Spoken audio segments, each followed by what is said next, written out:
네, 오늘은 저희 에베소서 5장 오늘 우리 22절에서 33절의 말씀으로 함께 이 아침 시작하도록 하겠습니다. 에베소서 5장 우리 22절에서 33절의 말씀입니다.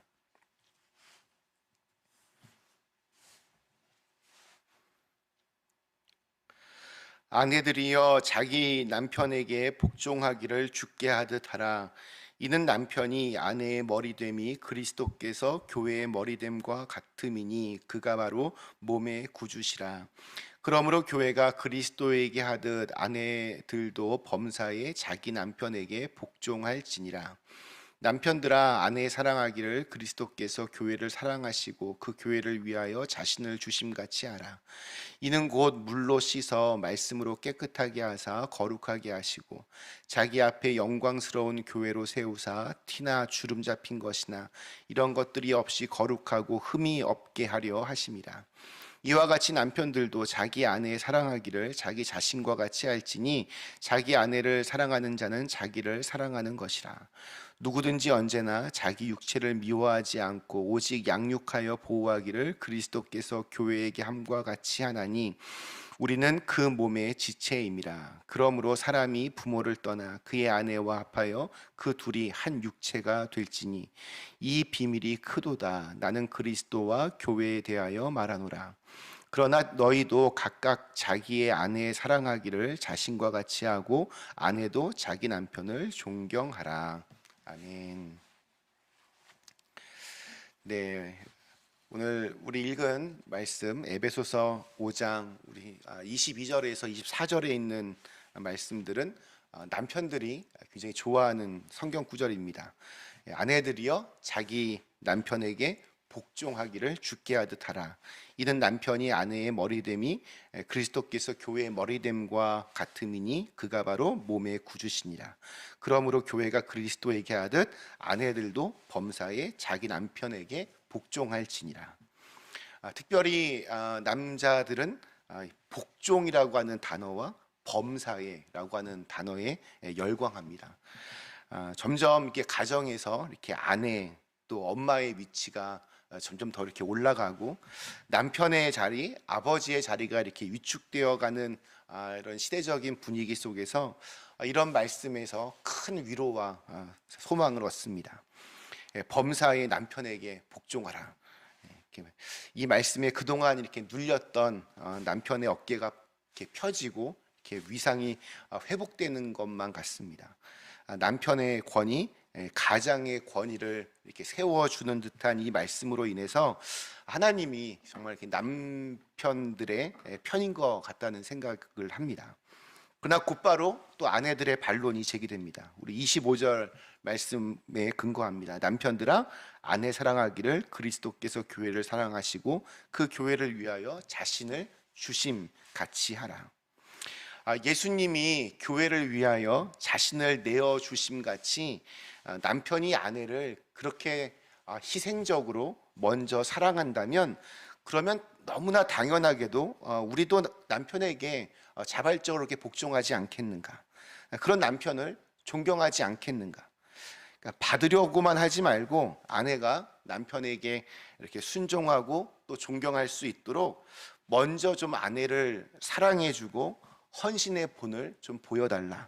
그러면 얼마든지 나도 남편에게 순종하고 또 존경하겠다. 이렇게 말을 합니다. 무엇이 먼저일까요? 또 무엇이 나중일까요? 오늘 우리 이 말씀은 이 세상에서 하나님께서 첫 번째로 세우신 가장 중요한 조직, 가정을 이루어 가는데 가장 근본적인 뼈대인 이 부부관계를 말해주고 있습니다. 그 이 부부관계를 통하여 이것이 교회와 어떻게 연결되는지에 대해서 설명해주고 있습니다. 가정에서 보면 이렇게 부부가 제대로 서야 그 가정이 제대로 섭니다. 그러니까 행복한 가정의 핵심은 부부관계에 있습니다. 남편과 아내에 대한 이 오늘의 말씀은 자칫 지금의 시대와는 약간 좀 동떨어진 말씀처럼 그렇게 다가올 수 있습니다. 요즘 보면 세계 곳곳에서 뭐 여자 대통령, 여자 총리가 활약하는 시대에 뭐 복종이라고 하는 단어는 왠지 이렇게 좀 어울리지 않는 것 같습니다. 또 제가 늘 이렇게 강조하는 말이지만 성경은 진리이신 하나님의 말씀이기도 하지만 또한 성경은 연약하고 허물 많은 사람들의 손에 의해서 쓰여졌습니다. 그렇기 때문에 성경 말씀은 그 시대에 맞게 또 올바로 이렇게 해석할 수 있어야 됩니다. 그것은 우리의 몫입니다. 바울이 에베소서를 쓸 당시 여성은 사람이 아니었습니다. 그냥 남자의 소유물이었습니다. 물건과 같은 개념이었습니다. 그래서 사람들의 숫자를 셀 때 여자들의 숫자는 거기에 카운트가 되지 않았습니다. 왜냐하면 사람이 아니기 때문입니다. 근데 그런 시대에 그런 사람들의 가치관과 문화의 기반에서 성경이 쓰여졌음에도 불구하고 성경은 곳곳에서 당시의 사람들은 정말 이렇게 상상도 할 수 없는 아주 혁명적인 메시지를 담고 있습니다. 남편과 아내가 이렇게 일방적인 그 상하 관계가 아니라 남편과 아내가 서로 복종하고 사랑하는 관계라는 것 자체가 그 당시에는 이렇게 찾아볼 수 없는 그러한 관계였습니다. 또한 오늘 이 말씀을 준비하면서 한번 좀 요 말씀을 좀 이렇게 좀 다른 각도에서 한번 해보면 좀 더 이해가 쉽게 되겠다는 생각이 들었습니다. 남편이 머리고 또 아내는 남편에게 이렇게 복종하라라고 하는 말씀에서 우리는 무엇보다도 남자들이 이런 권위에 굉장히 약하다는 것을 우리가 좀 알아야 됩니다. 다른 말로 하면 이 남자들은 자기 그 머리를 이렇게 세우는 것, 즉 자존심을 굉장히 중요하게 생각한다는 겁니다. 남편들은 무엇보다도 아내들의 인정과 칭찬과 존경에 목말라야 합니다. 남자들은 자기 여자들로부터 자기 아내로부터 능력 있는 남편임을 인정받고 싶어야 합니다. 그래서 남편들은 뭐 월급이 아주 작거나 아니면 이렇게 실업자가 되는 것에 대해서 여성분들이 상상할 수 없을 만큼 훨씬 더 많은 스트레스를 받고 있습니다. 자신이 이렇게 무능력해진다라는 것을 인정하기가 굉장히 어렵기 때문입니다. 남자들은 그래서 약간 연약한 질그릇 같습니다. 조금만 이렇게 아내가 칭찬해 주면 기가 살고 또 말 한마디에 굉장히 섭섭해합니다. 더욱이 남성 호르몬이 이렇게 줄어드는 갱년기에는 이런 정도가 더 심해집니다. 그러니까 여기 아내가 되시는 분들 남편의 길을 좀 살려주시면 참 좋을 것 같습니다. 권위를 살려주십시오. 남자들은 굉장히 단순한 동물들이어서 이렇게 깊게 생각하지 않습니다. 이렇게 길을 살려주면, 이렇게 권위를 살려주면 굉장히 좋아라 하면서 자신감 충만해집니다. 그런 의미에서 저는 이 아내들의 역할을 감독에 비유하고 싶습니다. 그러니까 남편들은 약간 주인공을 하고 싶어야 합니다. 그러니까 뭔가 이렇게 드러나기를 이렇게 좋아합니다. 그러나 그러한 남편들을 뒤에서 컨트롤을 하고 다 것들을 이렇게 조정하는 것은 바로 감독인 여자의 아내의 몫입니다. 그러니까 아내가 남편을 잘 이렇게 세워줄 때 남편의 얼굴이 빛납니다. 그리고 그래서 가정도 이렇게 평안해질 수 있습니다. 또 남편들에게 아내를 사랑할 것을 요구하고 있는 오늘 말씀이 주는 교훈은 다른 무엇보다도 이 아내들은 사랑을 갈구한다는 것입니다. 사랑에 목말라야 하고 있습니다. 그러니까 아내들은 따뜻한 말 한마디와 태도, 대화를 더 필요로 합니다. 남편이 벌어오는 돈도 뭐 소중하겠지만 아내와 더 많은 대화를 나누는 것이 훨씬 더 많은 점수를 딸 수 있습니다. 아내를 위해서 따로 시간을 내는 것도 그런 의미에서 필요합니다. 이런 말이 있습니다. 울리지 않는 종은 종이 아니며 부르지 않는 노래는 노래가 아니고 표현하지 않는 사랑은 사랑이 아니다. 그러니까 사랑한다고 한다면 그 사랑을 이렇게 표현할 줄 알아야 됩니다. 남자들의 굉장히 약한 부분이 그 사랑을 이렇게 표현하는 것입니다. 사랑하면 그것을 말과 행동으로 이렇게 표현할 수 있어야 됩니다. 더욱이 사랑한다면 뭐 이렇게 아내에게 뭐 폭력을 쓰거나 이렇게 비인격적으로 이렇게 함부로 대해서는 그건 말도 되지 않습니다. 부드러운 말로 이렇게 그 사랑이 이렇게 좀 눈으로 보일 수 있는 그러한 것을 우리가 해야 합니다. 사랑한다면 그 사람이 소중히 여기는 것을 남편들 또한 소중히 여길 수 있어야 됩니다. 가정의 가장 근본적인 관계는 부부 관계입니다. 부부 관계가 끝나면 가정 또한 그냥 해체가 됩니다. 우리 가정의 우선순위는 분명합니다. 부부 관계가 1등입니다. 그 다음 자녀 관계고 마지막이 부모와의 관계입니다. 부부 관계가 굳건하면 자녀들의 정신 건강에도 좋습니다. 부부가 함께 기도하고 함께 말씀으로 살아가는 영적인 관계라면 이건 뭐 말할 것도 없습니다. 자녀들에게 가장 큰 축복이며 선물입니다. 자녀들이 그러한 것들을 놀랍도록 잘 알고 있습니다. 계속 그것들을 보고 있습니다. 부부가 서로 이렇게 복종하고 또 서로 사랑해야 하는 이유는 그리스도의 몸의 각 지체들이기 때문입니다. 그러니까 그 지체들이 모여야만 그리스도의 몸이 세워질 수 있습니다. 남편과 아내는 그래서 망해도 함께 망하고 흥해도 함께 흥하는 그런 운명 공동체입니다. 남편은 잘 나가는데 여자가 너무 비참하다, 그 가정은 제대로 될 수 없습니다. 이 운명 공동체의 비밀이 우리 창세기 말씀을 인용한 마지막 31절에서 33절에 나옵니다.